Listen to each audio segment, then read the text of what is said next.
ஒரு சிறிய கிராமத்தில் ஒரு வயதான பாட்டி தனது ஒரே ஒரு பசுவுடன் வசித்து வருகிறார்.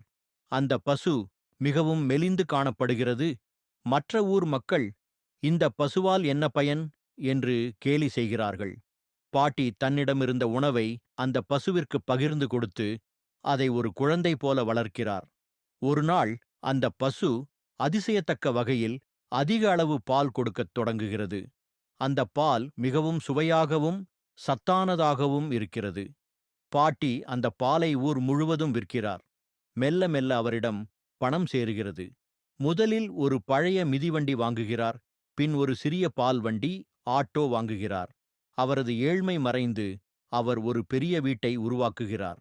பாட்டி ஒருமுறை பால் வண்டியில் செல்லும்போது குறுக்கே வந்த ஒரு நாயை காப்பாற்ற முயன்று வண்டி கவிழ்ந்து விடுகிறது. பாட்டிக்கு பலத்த காயம் ஏற்பட்டு மருத்துவமனையில் அனுமதிக்கப்படுகிறார். பாட்டி இல்லாத சில நாட்கள் அந்த பசு உணவருந்தாமல் அழுகிறது. பாட்டி குணமடைந்து வீடு திரும்பும்போது அந்த பசு ஓடிவந்து அவரை அணைத்துக் கொள்கிறது. பணம், வசதியை விட அன்பே பெரியது. Like, share and subscribe.